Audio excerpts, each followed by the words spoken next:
not enough to survive in this racialized world. We are learning together to thrive. This is Race, Health, and Happiness, and I'm your host, Dr. O. In this episode of Race, Health, and Happiness, we will continue what we started in episode 4, where I interviewed EDI leader Nouman Ashraf, and we focused on protective factors that can shield us from some of the harms of systemic racism. In that episode, we reflected on his own journey and how factors like self-love, humor, cultural pride, and cultural fluency were protective for him. And I talked about the importance of taking a mindful moment when you get triggered. This episode is about the power of community organizations, which create protective spaces for us. I think we don't always realize the power and protection we get in groups. Like, there's a reason for the saying, "United we stand." It's just harder to knock us down when we stand as a collective. As two case examples of this, I spoke to leaders from the Nia Centre for the Arts, which is in Toronto, and also Roots Community Services in the Greater Toronto Area. Both of these centers provide 4 protective factors that I want to highlight. First, they provide a sense of belonging.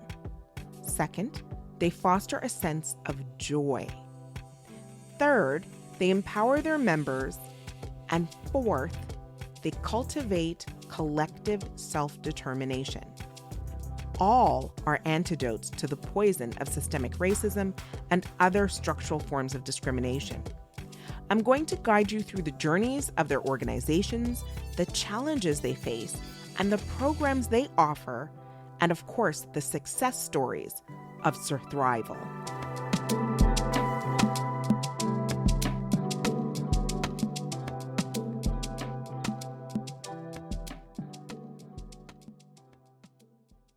The Nia Centre is Canada's first professional multidisciplinary arts facility, dedicated to supporting and showcasing Afro-diasporic art.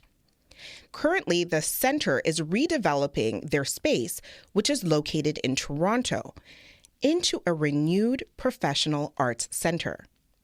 This hub is expected to provide the community with art exhibition spaces, a 160-seat performance theater, digital arts incubation studios, and recording and visual arts studios for the community. Today, we get to hear from Alika Hall, the center's executive director. Alika, welcome to the Race, Health, and Happiness podcast. Thrilled to be here. Thanks for having me. Yes, I am so intrigued by the center and its history, and the way that it's building protective factors for folks in the Black community. So why don't we just start with the origin? Let's go for the origin story. So why was the Nia Centre created? The Nia Center was born out of the Youth Challenge Fund, which was this fund that was set up back in Toronto in 2006, 2007, after a spate of gun violence in the city and over the period of like a summer. Many young, particularly Black men, lost their lives. And finally, the provincial government said, we need to do something, and did something quite innovative and new, which was create a new fund that was targeted specifically to Black youth in Toronto's inner suburbs, and focused both on capital investments, so recognizing that there was a lack of safe spaces for young people in these neighborhoods, as well as programming. And so as part of the fund, they looked at, towards the sort of final years of it, they looked at creating legacy projects. So projects that would live beyond the life of the fund. And the arts was recognized as one of the areas that young people are really passionate about, but there isn't an ongoing sort of services and spaces that they can go to hone their artistic talents and connect to people who were invested in their careers and interests. And so they thought about creating an art center. And so they gathered a group of artists together, and they began to dream up and conceptualize what would it look like in Toronto to have Black arts, year round, to be able to see theater and dance and visual art and not just be, limited to February. And so they came up with the idea for Nia Centre. So it was specifically a number of artists that are actually well known in Toronto today. Wayne Mangesha, the director at Soul Pepper, Amanda Paris, Ian Kamau, Dr. Mark Campbell, Dr. Afua Cooper. So a real cross-section of our community. That is really, first of all, it's amazing that the center exists. It's amazing that there was funding created, out of that season of gun violence. And we've had many, I guess a permanent pandemic when it comes to gun violence in our communities. I want to kind of break a little bit of this down, a little bit, because it's a little bit super fantastic that there was that kind of insight, both within and outside of our communities, because what we often see is the rhetoric when, Black youth are involved in gun violence or any youth are involved in gun violence.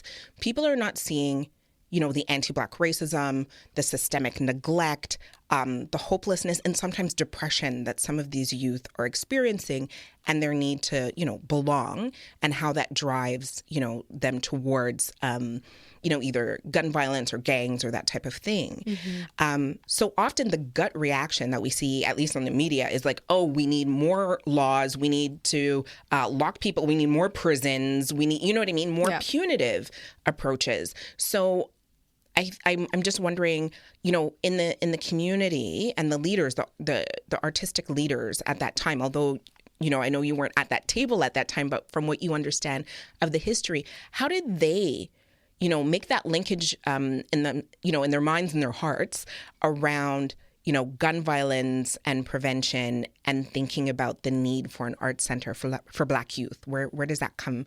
Where does that connection happen? Yeah, it was definitely at the forefront of their minds that there's a connection between art and its ability to help us understand ourselves and the world around us, and its ability to give young people a voice, the ability to advocate, the ability to serve as a way to actually educate young people in new and different ways, right?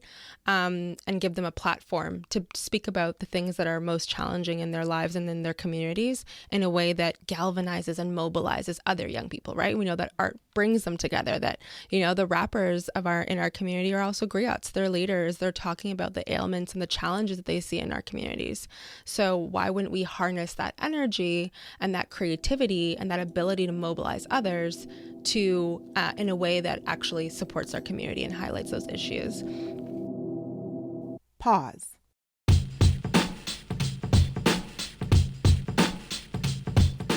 Alaka just casually dropped some heavy knowledge, and I feel compelled to amplify it. She said hip-hop artists are griots. A griot is a West African historian, storyteller, poet, or musician. In pre-colonial times, where oral tradition took precedence over the written word, griots were part of a fundamental foundation of African societies. They were the chroniclers of history, connecting their communities to the past. Much of this work was devalued and disrupted by colonization and slavery, but actually some traditional griots still exist today. In the magazine I Am Hip Hop, they note, and I quote, "The roots of rap can be traced back to post-colonial West Africa and the griot tradition. It can be argued that Africans have been rapping long before we were stolen and taken to America." End quote. Now, personally, I would not call every hip-hop artist a griot, but they are definitely the poetic storytellers of the diaspora.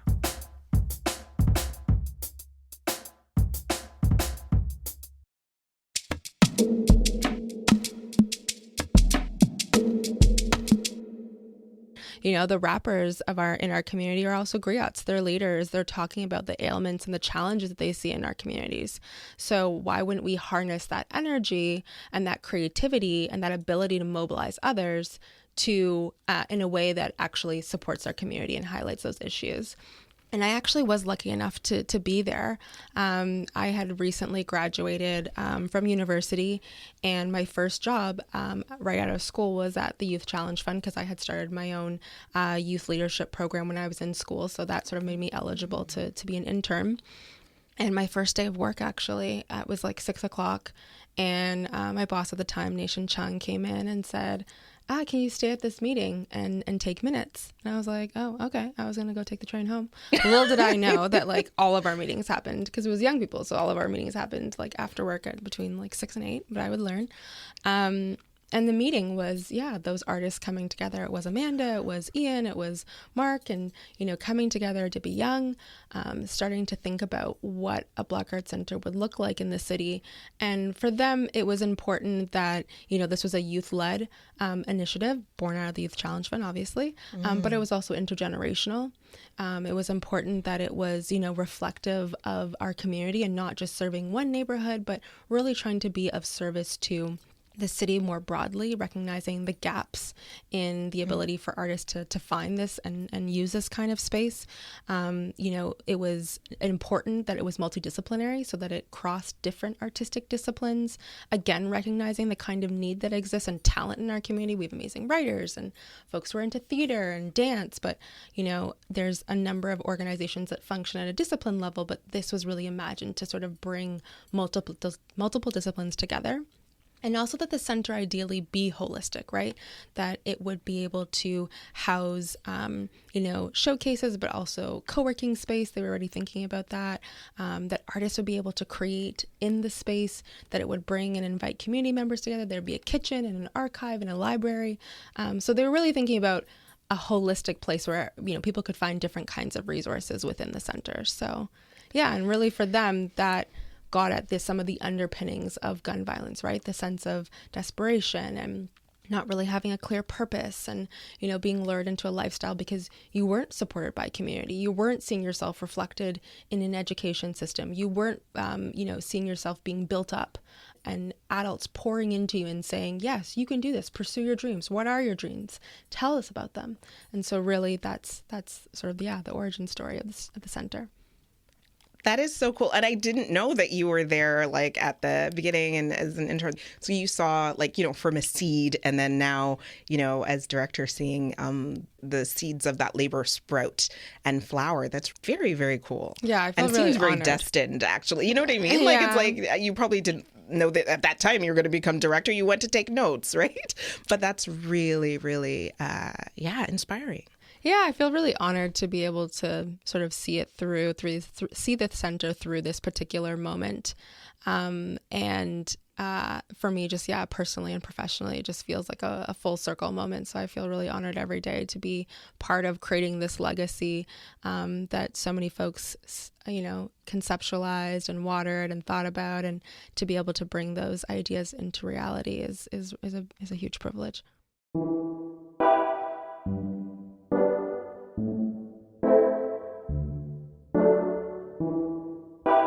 The Nia Center for the Arts has a great origin story, and I think that's key to understanding the types of protective factors they offer youth now. But we can see that it started with a clear vision to meet a collective community need. This is actually the origin story for so many BIPOC organizations trying to fill a gap of neglect left by mainstream society. To compare, we also spoke to Angela Carter, who is the executive director at the Roots Community Services in Peel Region. It's an organization that has provided culturally sensitive and culturally enriching programs to the Black, African, and Caribbean communities in the Greater Toronto Area for over 30 years.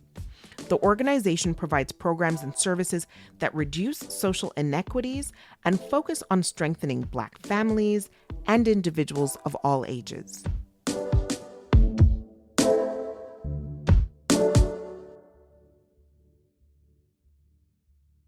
Was 1980. In 1980, a group of young Black men and women got together, and they decided to get together and form a club, United Achievers Club, as a social place for them to meet. After meeting, they realized that there are issues in the community that needed assistant, and they wanted to give back, and they started with the youth group. They started looking at seniors. They started bringing people together.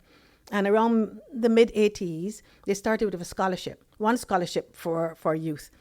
And since then, every year, they've been doing that. And then by mid-1980s, they realized more work needed to be done, and they started United Achievers Community Services. And they were able to get some funding to start doing some projects in the community. And that expanded. When I joined in 1990, they were offering more than one scholarship. They had a youth group with a drop-in youth center, and they had symposiums, working with the schools. We started a parents advocacy group because we realized parents weren't, same issues we have today, believe it or not.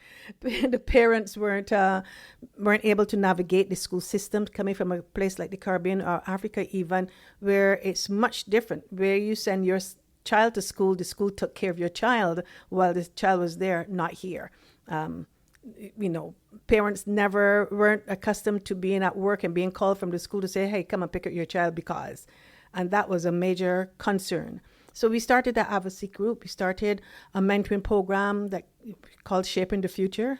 And we had a number of programs. I had a seniors group, and we got some funding then to do a violence against women program. And the organization started to grow.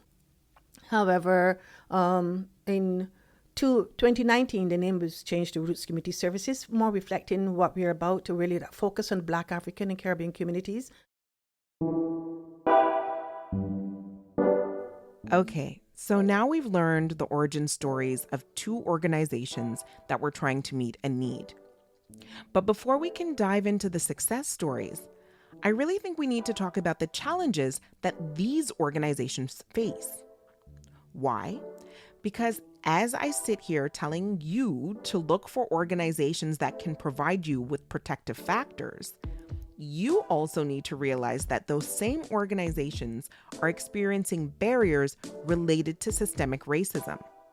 They are also trying to thrive. We are in a system that puts BIPOC communities at a disadvantage with regards to employment, education, justice, and social participation. So let me give you an example of what that can feel like. So you walk into a Black or BIPOC organization, and maybe the secretary is not at the desk. So you are waiting and waiting, or the services just don't run as smoothly as you think they should be. And so eventually, the colonizer voice that lives in your head says, you see, why can't my people do anything right? Or maybe it sounds more like my mom's voice, like, oh gosh, why are we so? Well, what you may not know is these centers are often underfunded, undersupported, and are fighting battles to be able to support you. So we need to walk into these spaces with a special type of appreciation and solidarity. We need to tell the colonizer voice that sits in my mind and in your mind to quiet down so you can actually enjoy the magic of these spaces. So let's take a moment to understand some of these challenges. We're going to go back to the Nia Center.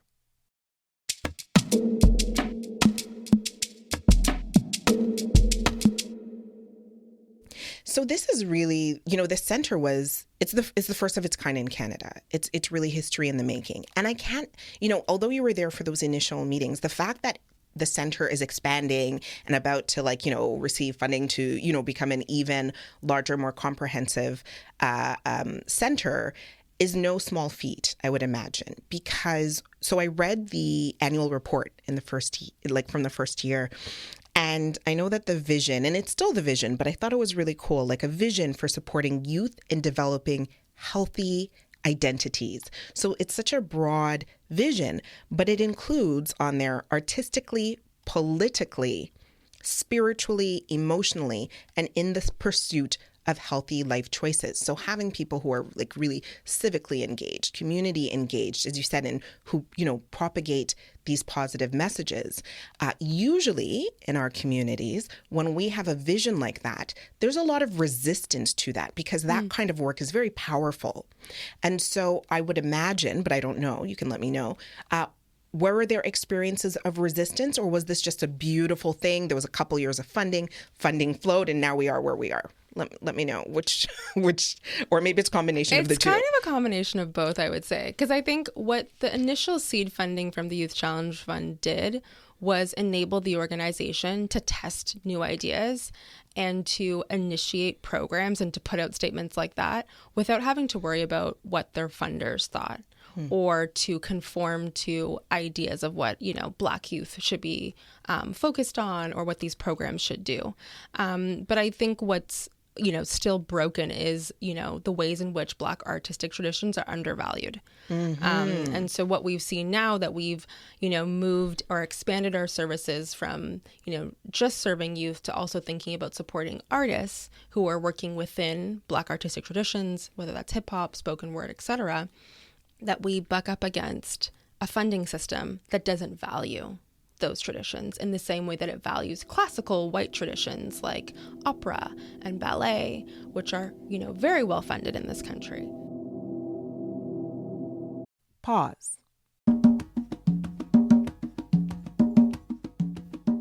The devaluing of Black art and creativity has certainly contributed to the underfunding of organizations like the Nia Center. But I also want to point out that it's part of a bigger problem of underfunding Black organizations and charities. A study conducted by the Network for the Advancement of Black Communities in partnership with Carleton University showed that Black organizations receive as little as 7 cents for every $100 donated to Canada's big charities. Did you catch that? I didn't even say $7. I said 7 cents for every $100. In the US and in the UK, we find similar patterns. So beyond valuing Black art, the bigger pattern here is for society, including funders and donors, to value Black lives and the organizations that uplift us.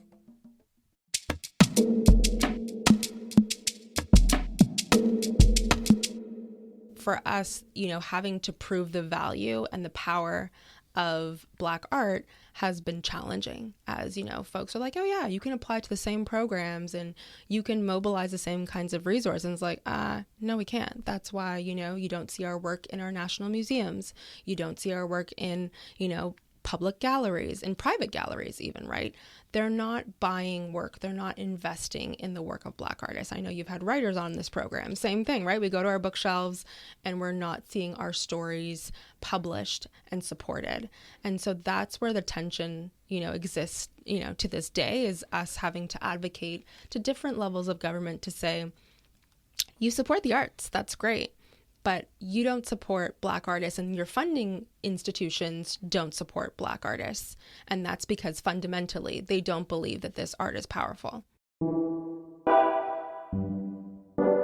The Nia Center struggle is just one example. Roots Community Services, which is much older, has had to fight many battles. Angela, the executive director, told us that in the 1990s, they tried to release these big reports on the health impacts of racism, but no one in power really cared. Black communities in her region continued to be ignored, underfunded, and essentially neglected by mainstream society. That is, until the COVID-19 pandemic. Then, there was a reckoning, and maybe even a reconciliation between powerful officials and the Black communities they were supposed to be serving.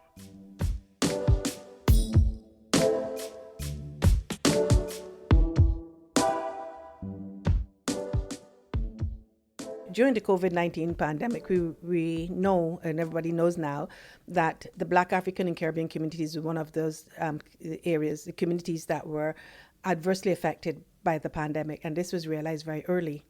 in the pandemic. Racialized groups were hardest pressed for a number of reasons. We were in the jobs, the PSWs. Our PSWs were personal support workers or social workers, PSWs, working in nursing homes and places where there was the outbreaks, where there were the first outbreaks, long-term care homes, etc. Because of the nature of our jobs, we also worked in lower-paying jobs in factories and stuff where the outbreaks were numerous and where there was not sufficient personal protective equipment, PPEs. So again, because they were in those jobs primarily, and also because of their mistrust in the government and the healthcare systems, all of those things, those intersections, I should say, really converged and kept people from getting the testing, from going, and also going to get the vaccine when the vaccine was available. But what we did really realize up front that we needed to be there. And it was just around the time when the government had also decided to do the High Priorities Committee Strategy Initiative was launched in December of 2020, I think.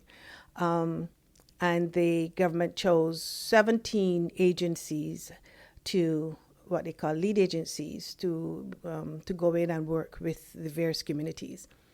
In P region, there were 5 agencies, and when I looked, there was nothing for the Black community, and no one from the Black community was there to really represent us.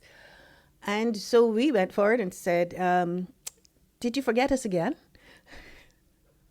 And say, again, the Black community is one that is adversely affected.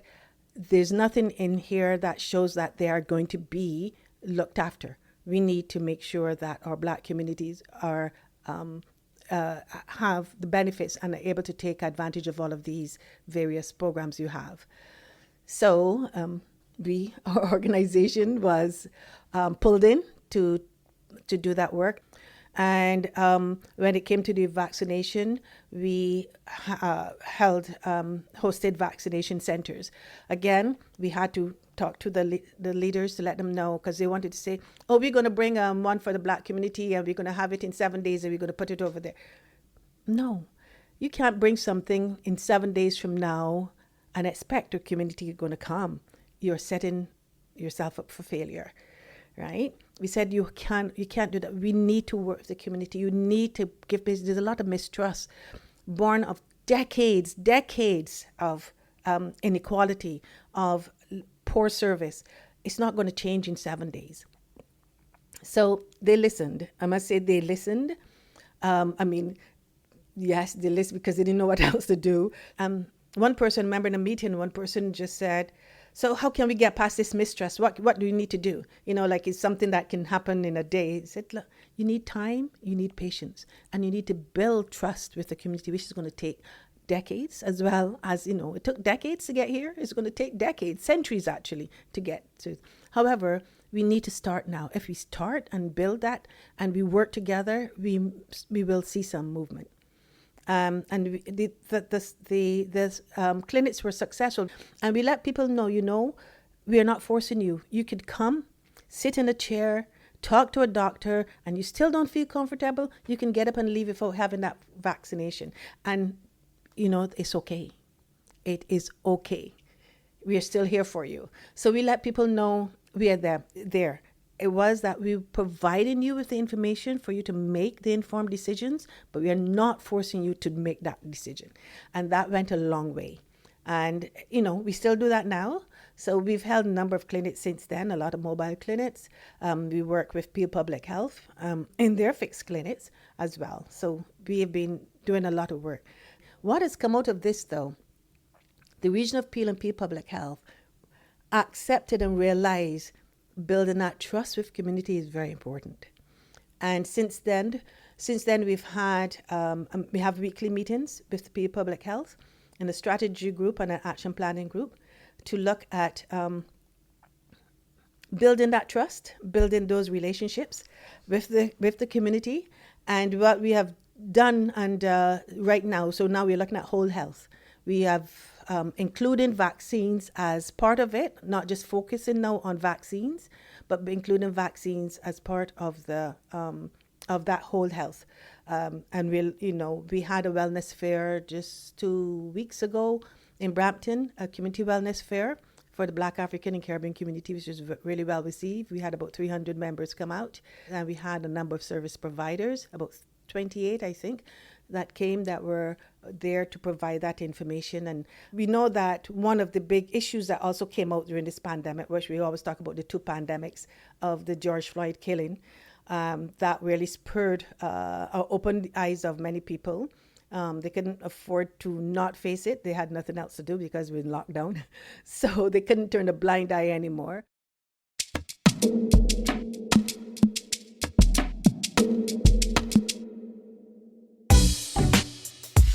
The Race, Health, and Happiness podcast will be right back after these short messages. Yeah. The Race, Health, and Happiness podcast is produced with support from United Way Greater Toronto, whose network of agencies and initiatives in neighborhoods across the Greater Toronto area works to ensure that everyone has access to the programs and services they need to thrive today. United Way is mobilizing to tackle the unignorable issues linked to poverty.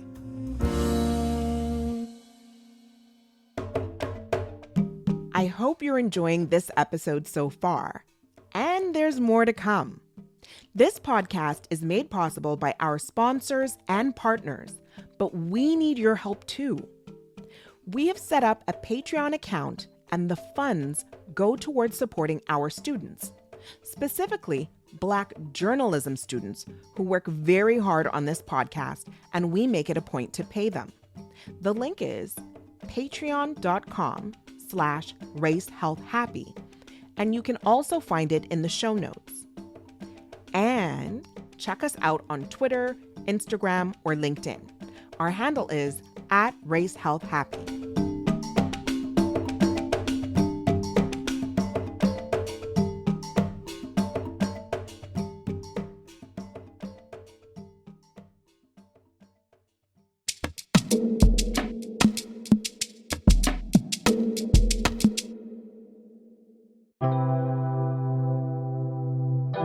And now back to the Race, Health, and Happiness podcast.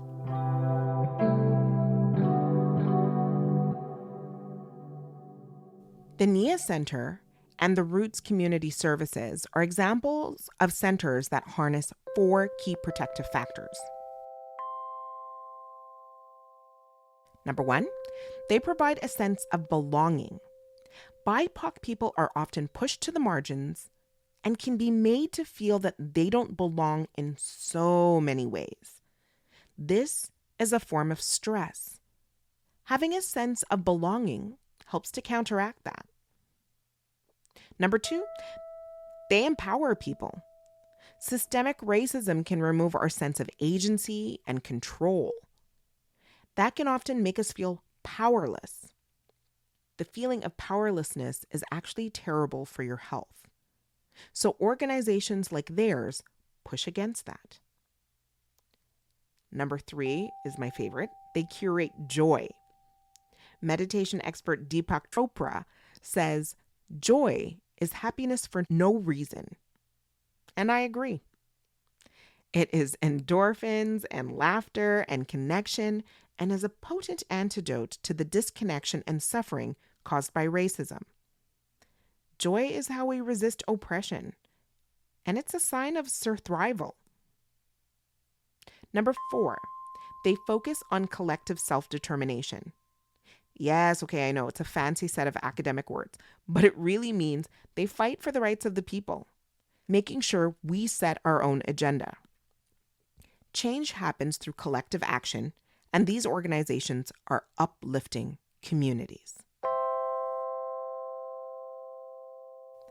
Let's listen to some examples of these, and we'll start back with the Nia Center for the Arts.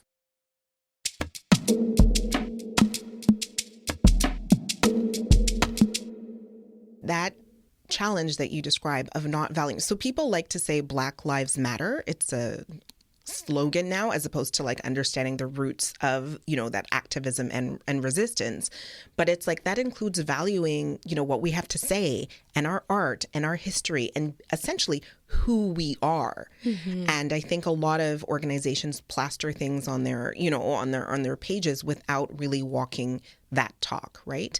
But nonetheless, despite that resistance, the center has overcome a lot and again is expanding today. So I'm wondering if you want to, let people know what kind of activities happen at the center. I know it got disrupted by the pandemic because a lot of this is about being in space and that magical spiritual connection that happens in space, in that space. But nonetheless, just over, since its inception until now, what kind of activities have been available at the NIA Center? So NIA Center has always been, Black-led, Black-governed. And so being able to see Black folks in all different levels of the organization has always been really important and guided our work.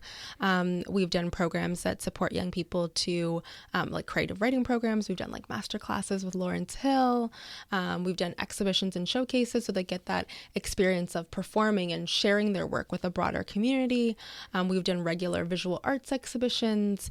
And a lot of our work more recently is also focused on helping them understand the business of the arts and the arts sector more broadly, and how do you make a career as an artist? Because what we've found so often is many parents in our community, look at their often, immigrant children or families and say, yeah, so artist, how about doctor, lawyer, maybe entrepreneur if you're lucky, right? Yes, yes, I'm familiar.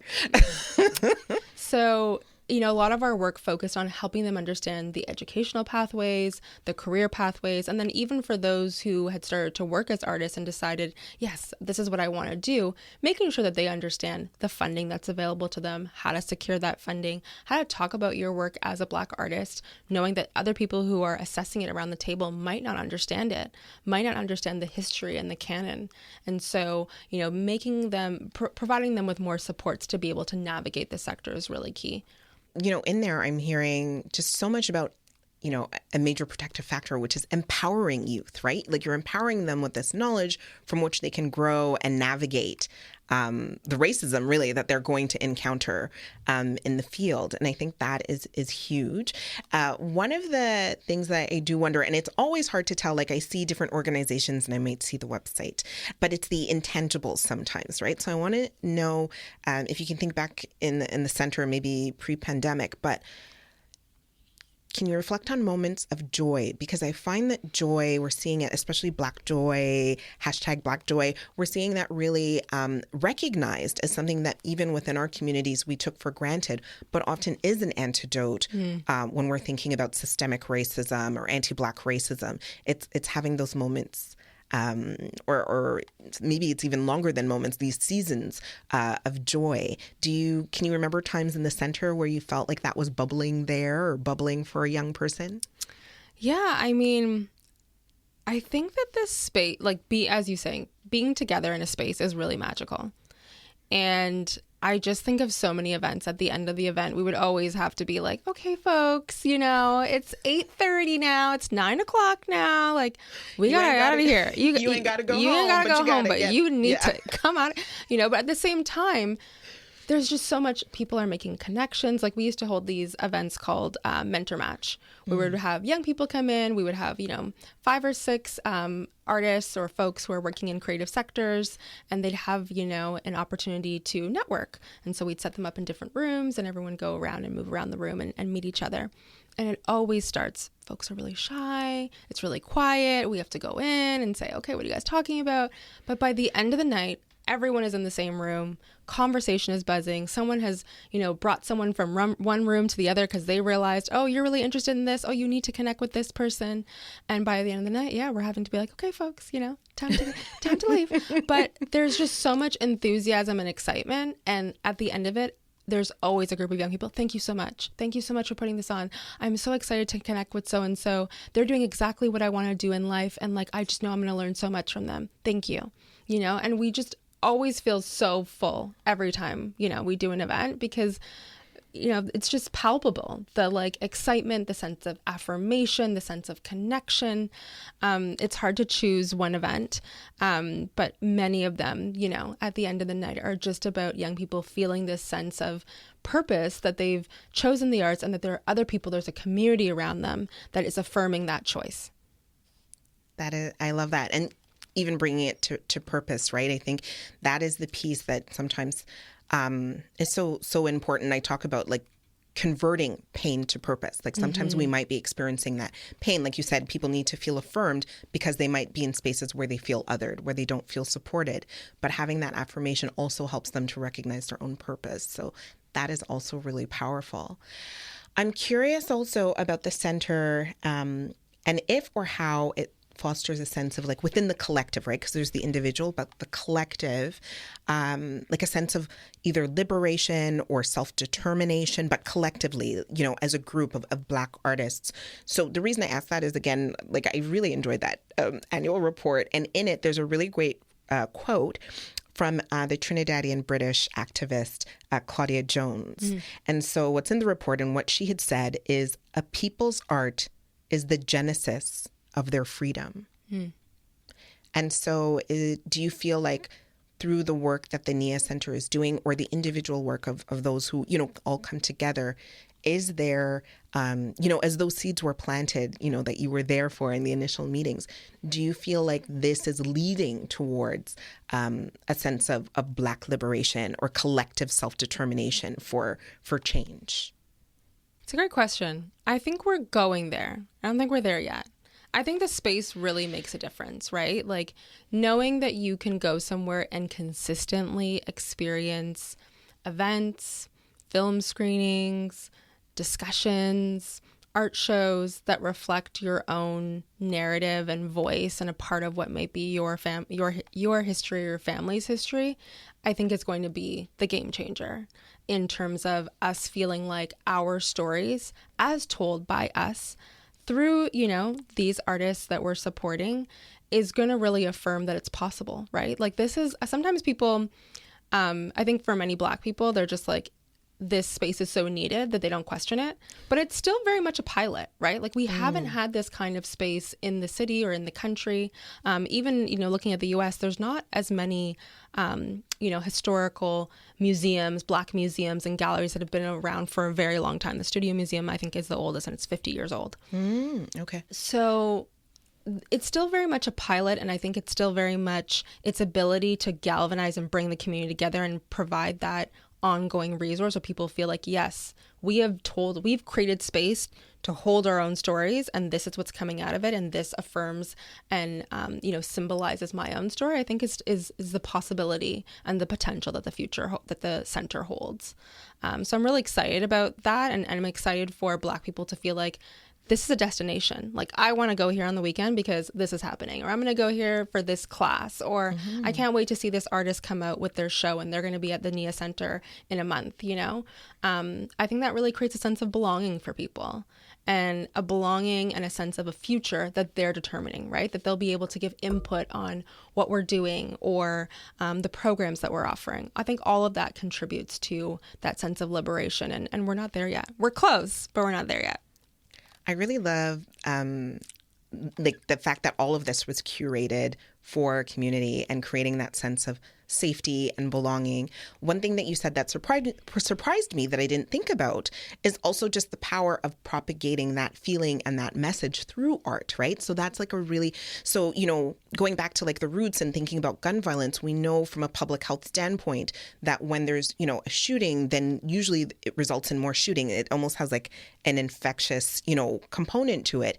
And I didn't, of course, I've read the studies that show that art and other community organizations can help to prevent, gun violence by giving people the space. So I was thinking about it as a space, but I didn't think about the power of how that ripple effect happens that you're describing, right? People come to the space, they're experiencing that joy. Maybe they're feeling empowered to express themselves artistically as well, or at least be moved by that other person's art.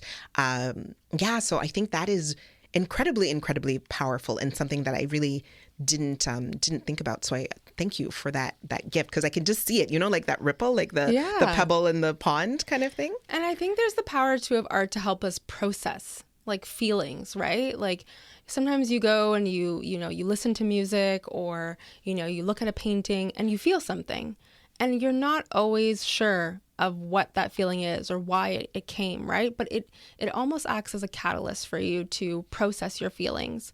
And I think when we support young people, particularly those who have been affected by gun violence, who have been in marginalized and underserved communities, and equip them with the tools and resources to share their feelings and channel them through artistic means, we give them an outlet. We give them a tool to help them process that grief, that disappointment, that fear, and give them a platform. And I think that's a really important part of our healing process. And we know that Black people are just inherently creative, like we just run the world creatively. So I think it's a really important resource to be able to provide to young people, particularly those in our inner suburbs. And are there any success stories that you want to share, folks who have benefited and moved on and had an impact in community through the Nia Center? Yeah, I mean, well, relevant more to your Canadian audience, but I mean, even Ontario's current poet laureate, Randall, went through Nia Center programs, right? He's, created this movement called Rise, which leverages spoken word and performance to mobilize young people, particularly in the city's East End, but, all around the city, young people come from all over to experience the power of Rise. And he came through Nia Center programs, He was a young person who was in his own way disenfranchised and, lacked this sense of belonging, but also had this incredible talent using poetry, using spoken word. But he didn't know how to connect spoken word to facilitate, to mobilize, to bring his community together. It was very much his personal, talent. And so he was part of our community facilitation program, where we taught artists how to use their skill sets to support other community members. So essentially how to become like a community facilitator, teach others. And I think he's leveraged those skills to the ultimate maximum, which is to create a whole other movement that's now, taken the city by storm. And they just celebrated their 10-year anniversary. Wow. And so he's really taken, those seeds and actually been able to leverage it to create an ongoing resource for the community. And I'm so proud that he's been able to go through this program and actually create something new and incredible out of it. Now, let's hear some protective factors and success stories from Angela. So we've expanded our programs over the years. So we run programs from age 6 right through to seniors, well into their 90s. So we have programs for children, for youth, men, women, families, and seniors.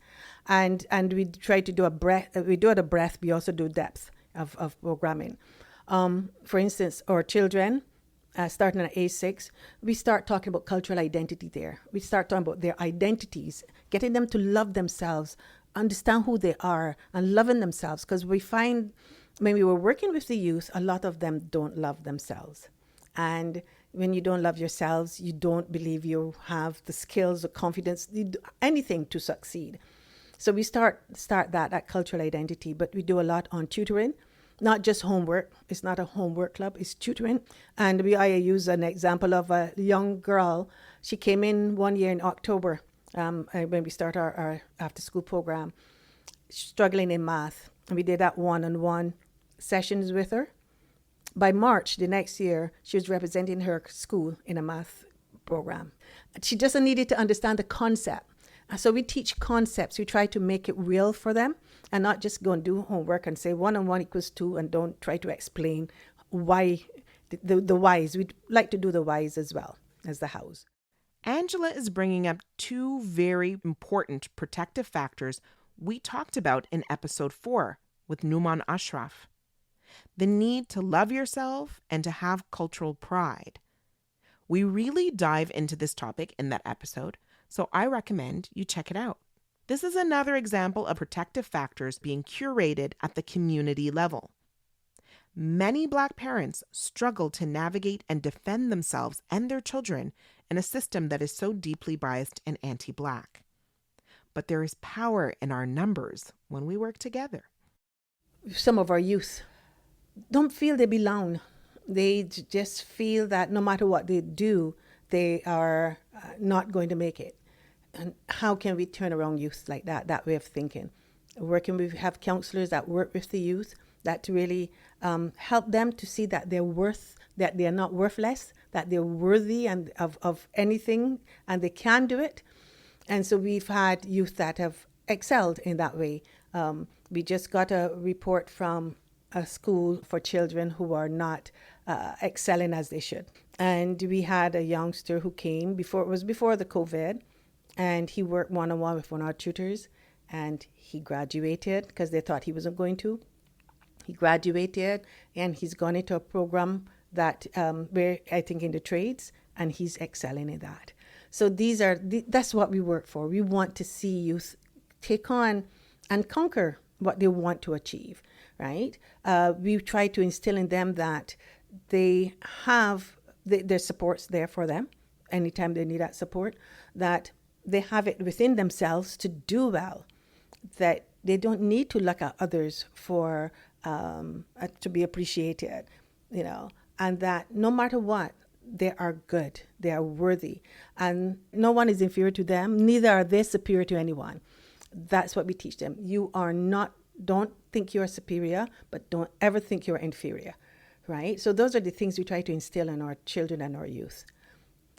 So we have mentorship program, a business mentoring program, and we've helped youth who have ideas to be able to get the necessary skills, build the necessary skills to really make it in their jobs, and to run a business.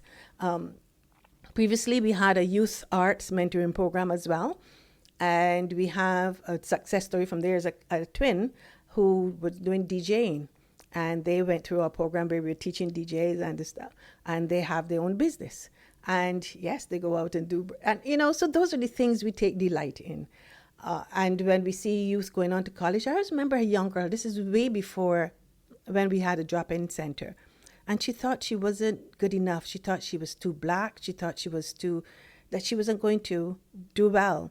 But she came to our drop-in sessions and stuff. Then I saw her a few years later. She was at York University, right? So we're not saying we were the only one that had an impact on her, but we help her through. We talk to them. We let them know, you are good enough. You are better than, right? You can do it. And that's what we want to instill in our youth. I guess from the African way of doing things, of that collective, working together, it takes a village. So we all work together to build a community. But we also look at self-determination in that you is within each of us, in each person, that you can make a decision, taking in consideration the collective, right? We don't believe it's either or. We believe, that's why I said we talk to kids and we talk to our children and our youth about that loving themselves and loving themselves, because they have to love themselves first, and loving others, because you can't love others if you don't love yourself. That self-determinism is to, yes, I know where I want to go in life, but I'm not going to go there alone. I know I have to have others. I have to have support. I'm not independent. How can I do it? And how can I make that together with, no one is holding me back. There are others actually pulling me, lifting me up, but I too can make that decision on my own, based on the collective. So what does the future hold for these organizations? Let's hear how they are thriving and aspiring to do even more for communities. I hope that we can create a space that affirms our community. I hope that the artists who are part of our space go on to present work in our museums and galleries across this country. I think, we're starting something in our city, but I really, aspire for it to be seen and felt right across Canada and into the world. And I hope that we can mobilize the diaspora and really serve as a destination, as a meeting point, as a reflection of the experiences of Black people who are descendants of our African folks, and our connection to the continent is really clear through our programming. And I think that that's something that really excites me, is this ability to reflect the really diverse voices of Black folks in this country, because we just have like such a unique experience here, and that we're from East Africa and West Africa and the Caribbean, and we're Francophone and we're queer, and there's just so many beautiful intersections that you don't see in Black communities and other places in the world. And I'm really excited about our ability to reflect that back to each other and create this space of learning and reciprocity and love in our community. Now, Angela also had a beautiful vision to share.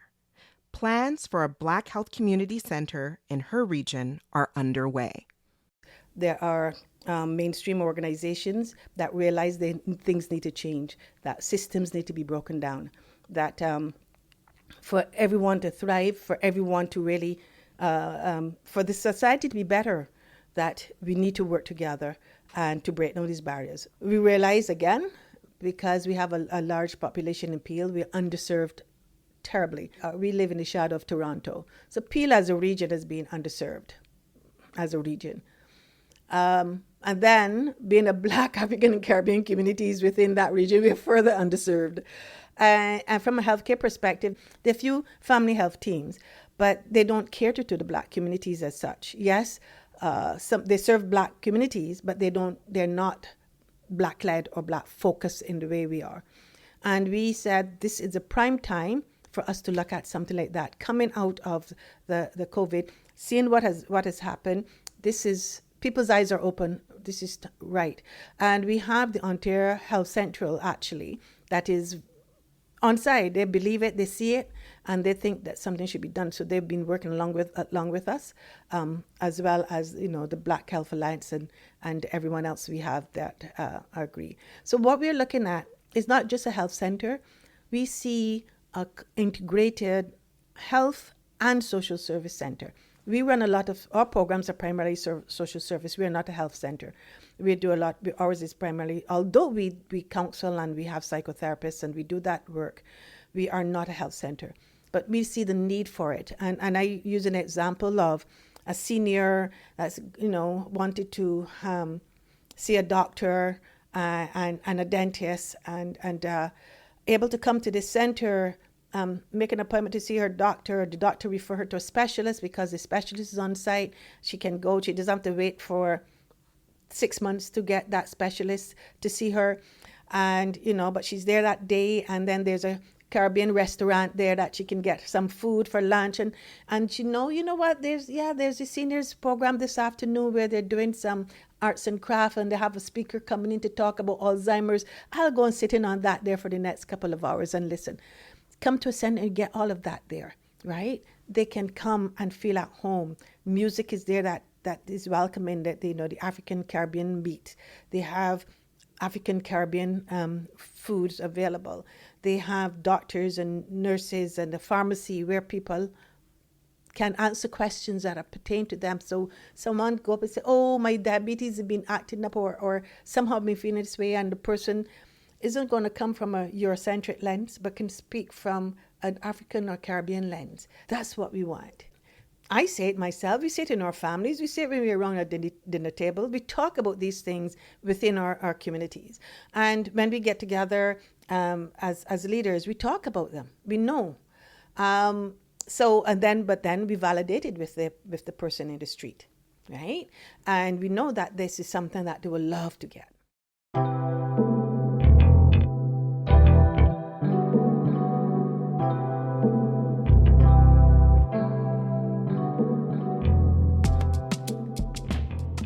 Okay, we have now reached our intended destination. We have explored 2 examples of centers that focus on the well-being of communities. Feel free to look up their websites and check them out. Links are in the show notes. But if none of these centers spoke to you personally, do not worry. The bottom line is, be intentional about finding positive spaces where you are affirmed, uplifted, and able to be your authentic self. Having a sense of belonging, feeling empowered, self-determination, and joy are powerful protective factors that are often fostered in BIPOC community organizations. So for you, it might be a place of worship, a sports team, or community center you haven't visited in a while. Now, if you don't have a positive space that affirms you, then please keep searching until you find it. Because you deserve to be protected and not just survive, but thrive.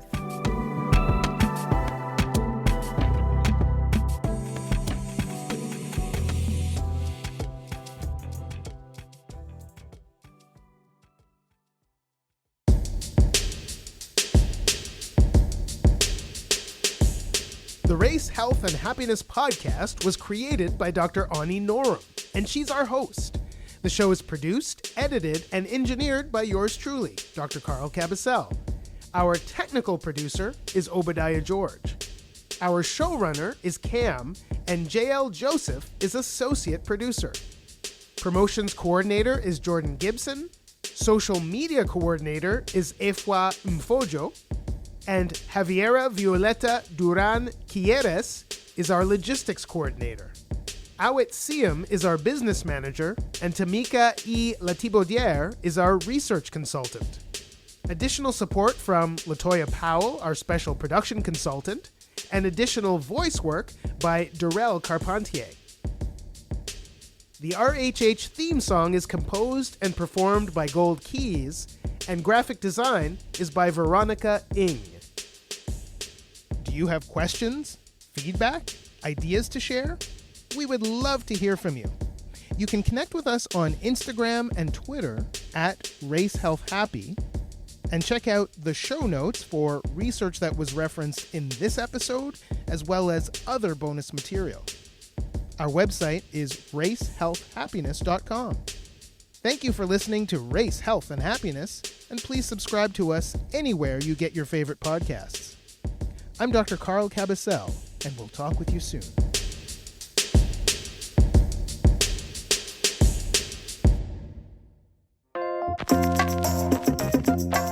The Race, Health, and Happiness podcast is brought to you through the generous sponsorship of United Way Greater Toronto, with help from Toronto Metropolitan University, and with support from subscribers and listeners like you. Donate today at patreon.com/racehealthhappy. We are learning together to thrive.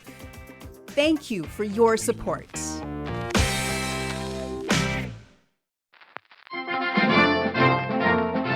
The Race, Health, and Happiness podcast is made better by the skills, knowledge, and creative passion of the journalism students who work right here on the show. These students join us from Toronto Metropolitan University. Thank you for the hard work, folks. We appreciate you.